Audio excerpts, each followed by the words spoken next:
Creativity requires a range of tools because not every problem has the same answer. Not every job can be done by the same tools. At times, you need that flexibility. And that is why we Nikonians needed something that can make you more agile, something that brings focus back to creation with the sheer power of simplicity. Something that makes the full use of the power of the new Viltrox 13mm f1.4 or the upcoming Z12 to 18 DX lens. A Nikon that can easily mount on the tiny Crane M3 gimbal, a go everywhere Nikon, a go with anyone Nikon. Something with superb stabilization, incredibly good autofocus, with a solid flat profile, with the option of active delighting, a camera that has an easily manageable 21 megapixel sensor which does not demand you to buy loads of storage space or expensive computers. We needed a ZV-E10 perfected by Nikon with a solid grip that can make a tripod irrelevant while vlogging.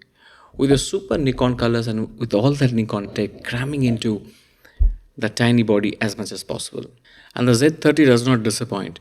Before I get into my 7 reasons to buy it over the Sony ZV-E10 and the Canon M50, I must talk about my personal reason to fall in love with Nikon, and that's colors. But specifically Nikon's amazing treatment of skin colors.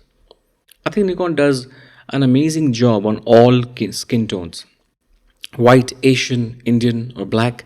That means you can have people of multiple different skin colors on your videos, and you're still guaranteed to have amazing looking image quality, picture quality, color quality for all of them. Now, keeping skin tones aside, my first reason to go for the Z30 is that it's got class leading autofocus. The world class performance and eye detect equal or better than the Z6 too. That's how it feels like while using the camera for the first few days. It implements the exact same AF modes that we see on the Z6 II and the Z7 II. I took a few shots with the 35mm 1.8 lens, and most of the shots are in focus, and the results match the Z6 II, which is impressive. Second, it has amazing low light capability, and here is a clip.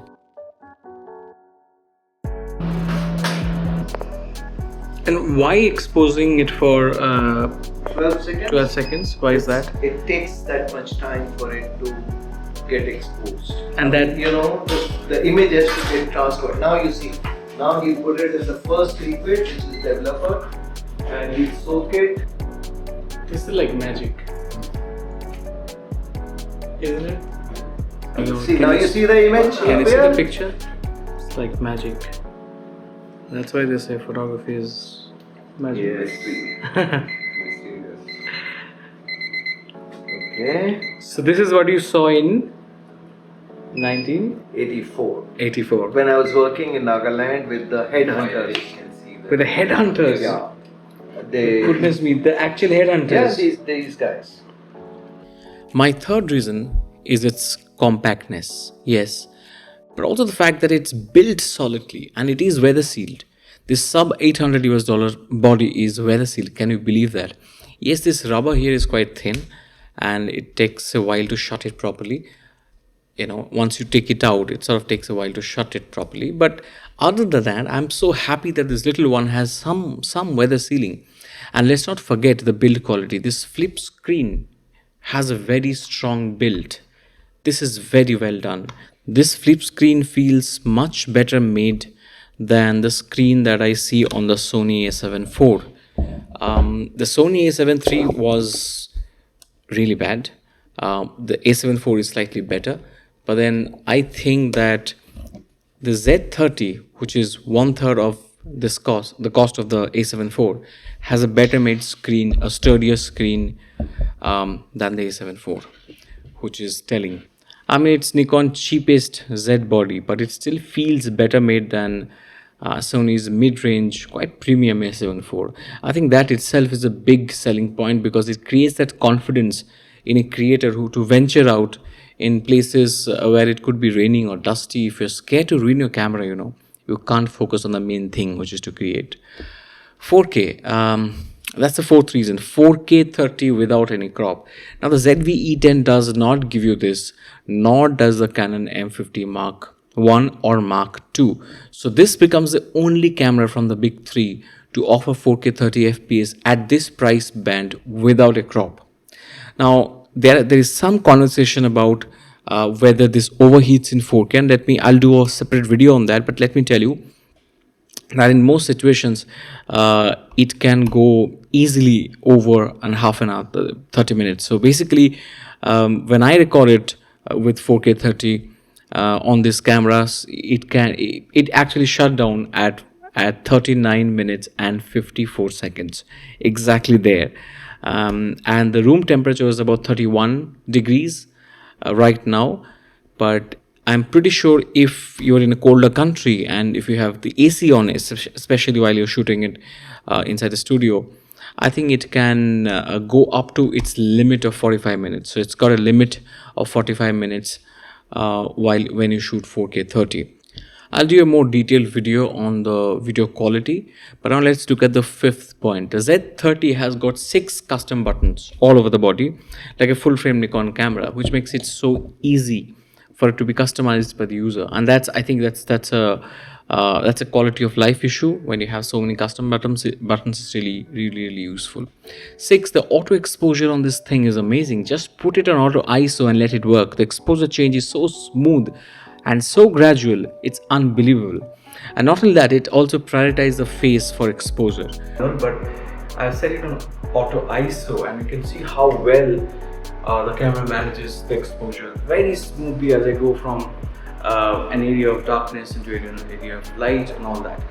7th reason, you also heard the audio from this camera. It's quite good, really useful and usable. Frankly, you don't have to use an external mic in most quiet outdoor scenarios if you're using the Z30. But yes, if you want better quality audio, you should use one. There's something called a selfie mode in this body. It basically keeps the flipped out screen clean so that you can see yourself better. But in that mode, you cannot change settings if the screen is already flipped out like this. Then all you have to do is switch off the selfie mode, flip out the screen, and then press the DISP button here. Okay, press the DISP button here manually to clean the screen out. There are a couple of things that you should be aware of. I really wish that this camera had actual IBIS, which it doesn't have. Having said that, I must agree that the optical stabilization on this kit lens, this tiny kit lens, 16 to 50 kit lens, is really good, especially when you couple that with the digital VR. It does a solid job and it looks very smooth. You've seen the footage. And lastly, the tally light or the video record indicator light is useful. You often tend to doubt yourself on whether you press the record button or not while recording, or if the card is full or if the battery is out. The tally light can indicate by blinking rapidly that you're about to fill up your card or that the battery is going to be out. So with the tally light, you have confirmation that you're recording so that you don't have to spend time and energy unnecessarily doubting whether you have pressed the record button or not. Now, you can reduce the brightness of the tally light if you can so choose, or you can switch it off completely, because often you don't want to be seen recording something or someone. Sounds creepy, but there are situations when you want to record a situation but you don't want other people to know. If you don't want the tally light, you can go into the menu, you can switch it off, so you have that option. That's great. And related to that, there is this other thing. How long can we record? You can actually record, especially in 1080, you can record straight up to 2 hours and a few minutes. And I think that's a decent enough time. If you have a podcast, you can really very easily record up to up to 2 hours with this camera. We needed the Z30 because we have been saying that Nikon needed to support the younger agile creators. Last year, this time of the year, we saw Nikon do a great job with the ZFC. It's been 1 year and now we are ready to see Nikon take that one step forward to come closer to the creator community. This is a camera that doesn't sell to your hubris. This is a camera that sponsors your creativity with the littlest of effort. Yes, if you put it in auto mode or scene mode, it does a stellar job. And that's this Nikon. The next Nikon for the next content creators and for everyday storytellers, so that there are voices beyond the Z9 wankers holding a big gun. Variety is everything, you see. And I fucking love the stunning contrast in Nikon's launch plan so far. It's time for Nikon to get young. They've shown enough and more love to the serious, respectful folks. And now it's time to get really young with the Z30. I wish I had the Z30 15 years back. I think for a lot of Nikonians, people who have had Nikon glass, Nikon cameras, who've been using it for such a long time, I think a lot of them would have moved to video a long time back, and they would have started taking advantage of the new mediums earlier than they have done so far. But it has finally happened, and I'm very happy that it has happened. The pricing is right. This is just the kind of camera that a lot of people who just love to use. It's very convenient to use. Now that the Z30 is here, the next question is, where is the Z8, and where is that 85mm 1.2, and where is that 200 to 600? That's what I'm looking forward to personally, and I'll talk about that later. See you very soon. So there's so much fog on the lens right now because I just came out of an air-conditioned room. But I think even that can be used creatively. Let's say I want to, shoot these flowers a little bit. Okay. So let me take a picture of this then.